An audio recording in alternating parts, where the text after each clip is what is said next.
Well, good day, friends, and welcome to Enough for Today and Everyday Truth. And we've been bantering about different titles.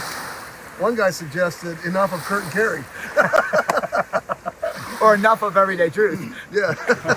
So anyway, here we are we're standing on the shore of the Sea of Galilee on the North Shore, right outside of Capernaum. Kurt, this is a significant spot. It's new to me. I think it's new to you too. It is. It's brand new to me. Tell us about it. Well, this is the northern shore of the Sea of Galilee. It's a place called Peptopod, which means the place of seven springs. It would be traditionally the spot where the fishermen would come and mend and wash their nets. I think you can see a spring here behind us, one of seven.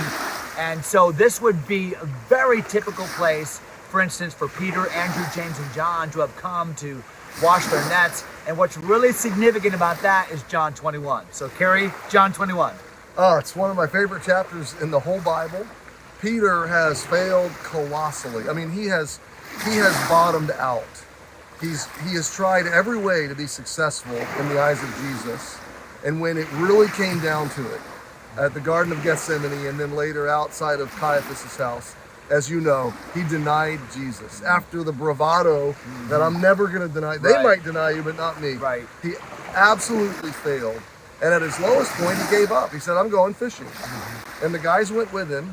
And Paul, if you can pan out here to the seashore, or to the sea, in the summertime, this is a much wider beach. But somewhere out there was a boat, and all night, Peter caught nothing. And Jesus was here on a seashore similar to this, if not this very location, and cooking fish. And he reenacted Peter's original call. He did. Took him right back. He did. And what I love about this passage, and I'll let you talk more about it, is redemption. Redemption. Grace. Yeah. That no matter how badly Peter had failed, Jesus was not done with him. In fact, it was at bottom that the deepest, most wonderful and fruitful work that God was going to do in and through Peter was just beginning. Yeah. Where sin abounds, grace does much more abound. We know that Peter denied the Lord 3 times. But, we look at it as almost as a rebuke, but the Lord made Peter affirm his love 3 times. And I think that's sweet. But Peter, I know you love me. Matter of fact, Peter even said, Lord, you know all things. You know I love you. But I think what Jesus qualified was this. Peter, if you do love me, and you do, then that love is best expressed by doing what I told you to do. Because Peter, I told you I was praying for you. And I told you that when you were converted, I wanted you to strengthen the brethren. I wanted you to feed the sheep. So Peter, if you love me, and by the way, Jesus knew that he did, then do what I told you to do. Love the people around you. Feed and nurture. You've taken these guys out fishing tonight.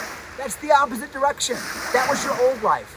Peter, use your influence. Use all of what God has poured into you to bring people along with you on the journey of serving Jesus and loving others. One more thought. Peter confessed that Jesus was the Christ. He believed in Jesus. But in the previous few hours, his behavior completely betrayed that belief. So you have this conflict of belief in Peter and his behavior. And getting those two to align, that's the struggle we all have. It is. And Jesus said, in spite of your behavior, I know you love me. That's right. And I'm going to go with your belief.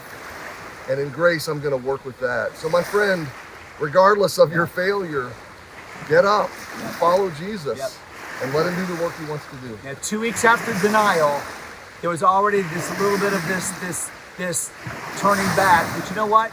Peter got it. Captured by the redeeming love of Christ, he got it. And he died a martyr years later, predicted in this very passage. And you know what Peter said at the end of his life? He looked at all the younger guys and said, guys, I learned something. Feed the flock of God, which is among you. And God says to you today, hey, be captured by the redeeming love of Jesus and serve the people around you. Let this spot remind you of that. And the fruit of Pentecost is just a few days away. That's right. It's coming, Peter. It's coming. So harvest time is coming in your trial or from your failure. Harvest time is coming. Hey, have a great day. Thanks for joining us at the spring on the Sea of Galilee. And we hope today encourage you to recommit your life